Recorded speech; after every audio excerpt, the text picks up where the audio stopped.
आज हम भारतीय इतिहास से ही संबंधित एक अनसुआ किस्सा आपके साथ शेयर करेंगे। बात कर रही हूँ पंडित जवाहरलाल नेहरू, जो कि भारत के पहले प्रधानमंत्री थे, और एडविना माउंटबेटन की। एडविना माउंटबेटन भारत के आखिरी वायसराय लॉर्ड माउंटबेटन की पत्नी थी।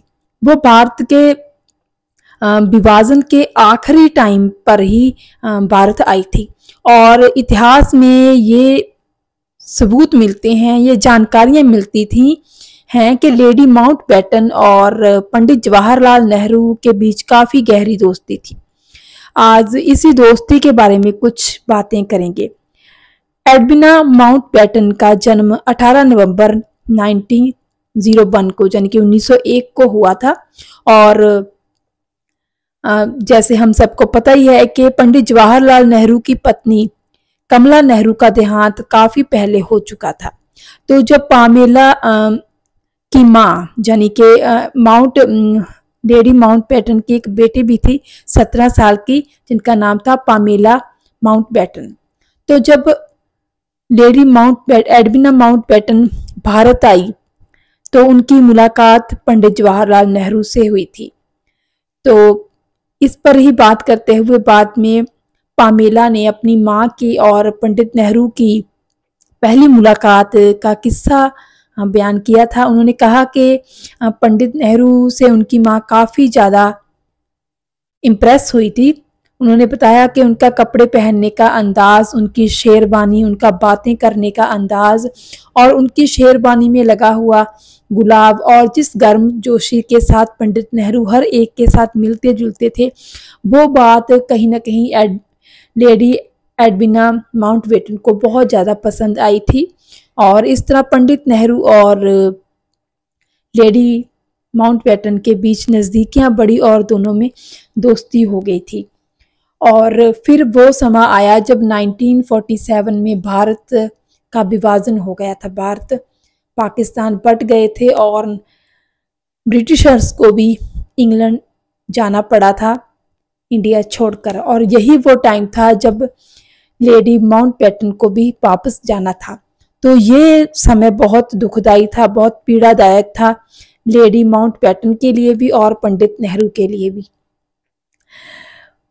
माउंटबेटन की पत्नी के बारे में उनकी बेटी पामेला का कहना था कि वो अक्सर ही एक दूसरे को खत लिखा करते थे, यानी कि पंडित नेहरू और लेडी माउंटबेटन के बीच खतों का आदान प्रदान भी होता था। और उन खतों को पढ़ने के बाद पामेला को पता चला था कि उनकी माँ और पंडित नेहरू के बीच रिश्ता बहुत ही पाक था। दोनों एक दूसरे के साथ अपनी भावनाएं शेयर करते थे और बहुत ही ज़्यादा एक ऐसा रिश्ता था जिसे हम कह सकते हैं कि सोलमेट थे वो।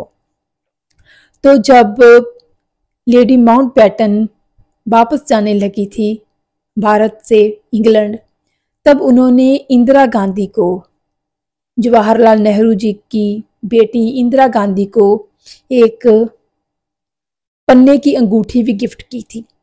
और उसके बाद जिस दिन पंडित नेहरू और लेडी माउंटबेटन की जुदाई होनी थी, यानी लेडी माउंटबेटन ने जाना था इंग्लैंड वापस, उस दिन बहुत ज़्यादा ये समय उनके लिए दुखदायक था। लेडी माउंटबेटन जहाज़ की तरफ बढ़ रही थी जिसमें वो जाने वाली थी, और पंडित नेहरू उनको विदाई देने पहुँचे हुए थे। तब जाते टाइम उन्होंने, लेडी माउंटबेटन ने पंडित नेहरू को 18वीं सदी का सोने का बना एक फ्रेंच बॉक्स गिफ्ट किया था, और इसी तरह पंडित नेहरू ने भी एक पुराना सिक्का और अपनी आत्मकथा उनको गिफ्ट में दी थी। हालांकि इंग्लैंड पहुंचने के बाद भी वो एक दूसरे के साथ मिलते रहे थे।